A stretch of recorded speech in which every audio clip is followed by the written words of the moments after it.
Hi, good afternoon. My name is Michael Breault. I found that I have a lot in common with this Michael. Same name, worked a lot of time in Boston, and I love what I do. So I started my career as the last brand manager of Concorde before we took it out of service. And then from there, I spent my time with British Airways, launching the first line bed in business class. From there, I went to banking, which I don't know if there's bankers there. I spent 2 years in banking, and that was definitely not for me.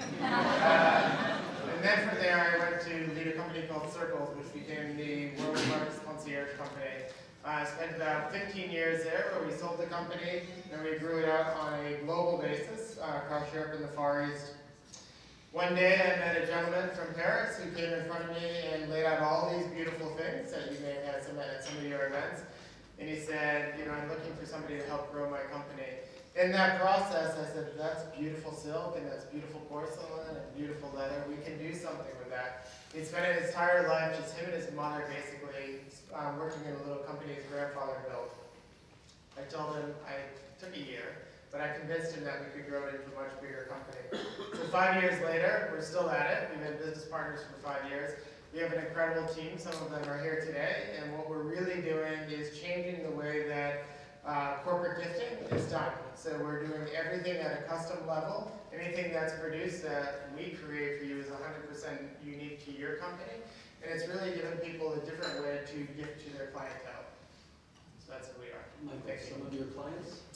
Some of our clients. We work across the board. We work with companies such as American Express, Allianz Chase. We work with diamond companies like Harry Winston, to Graf, to furniture companies. So we like to think about the clients that we work with today are innovative. So they're innovative companies that know they don't want to give the same gift that's been given out before. I think every meeting that myself or some of our salespeople have been to have said the same thing. I can't take another bag and just slap a logo on it. Can you do something better for me? And that's what we do. And they'll say, I can't do another gift that's going to be left on the table at the end of the event. I actually want them to take it home and be proud of it. That's what we do. Great, thank you. Okay, so with the exception of safety, though, the words I keep hearing are service and experience. Michael, how do you see a brand is able to build a luxury experience? I know you work a lot with ambassadors as well. So in addition to how do you build the luxury experience for your brands, what are you doing with your ambassadors to help train them to provide that experience? So for the record, I say luxury as much as you want. If you all wanted to shots. So there's two questions there. I think the ambassador question, how do you build brand ambassadors, is important to talk about. But I also think it's important to define what luxury means. And I think, to Colin's point, that's quite confused at this point. So if I can start with that part, when people are building a luxury brand, in my mind there's really three components. There's the brand itself, there's the brand experience, and then there's customer experience. And I believe a lot of people are very confused in those three categories right now. The brand is really defined about what is the purpose of the product and service that you may have today, and how does that go to market. The brand experience, that's a one-way verbal or non-verbal communication with your client. So that may be how they walk into a store and what they see. Maybe how they walk into or get onto an airplane and what they smell. It may be the advertising that goes to market. But brand experience is all one way. It's us talking to our clients. People then start to talk about customer service or customer experience, and that's totally different because you no longer control it. Customer experience is two-way dialogue, and that's when people are coming to you and they're asking questions, or they're demanding a response, or they're challenging what you are as a brand. So I think, in my mind, the first thing as chief marketing officers in the world today, they need to understand those three things. What a brand is, their purpose, and don't waver from it. What the brand experience is, and then from there, focus on customer experience. So they're all very tied together, but they're all very different. When you go to an ambassador, there's some companies that work really hard to create brand ambassadors. The key thing with that is brand ambassador is no longer a part of a loyalty program. You put people in a loyalty program and you ask them to work. You ask them to earn their way to the next level. You ask them to earn their way to the next point.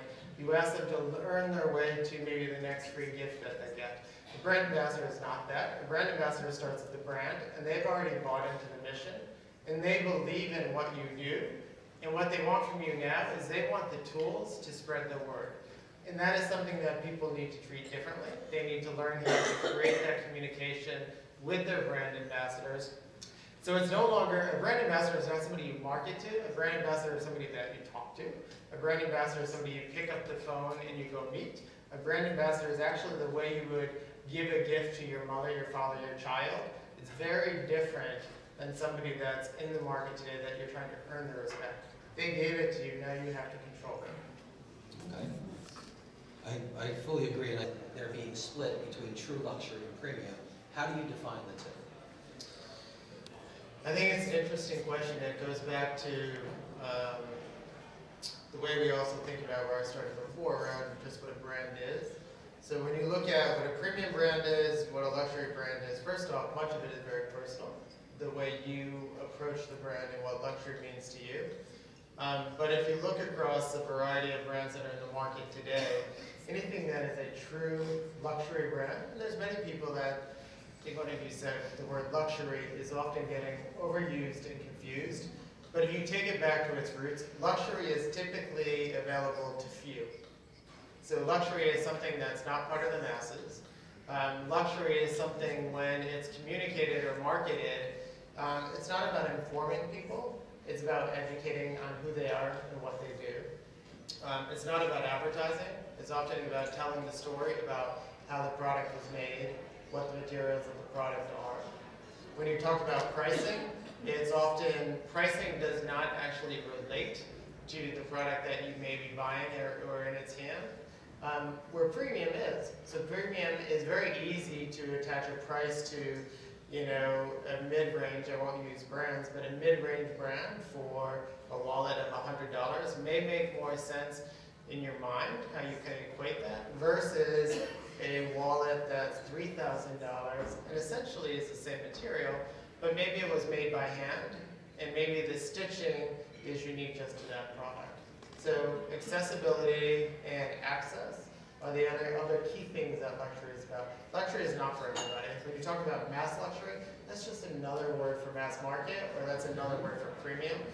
Luxury is only available to very, very few. Yes, I always like the phrase Stanley Marcus used, the blue trees. Thank you all for joining us. Please join me to rush the stage.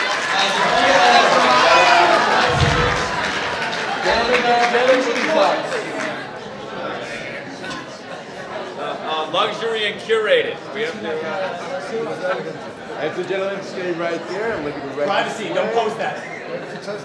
That's a nice little toast. That's the gentleman right here. That's it. That's good. Skull. Salute.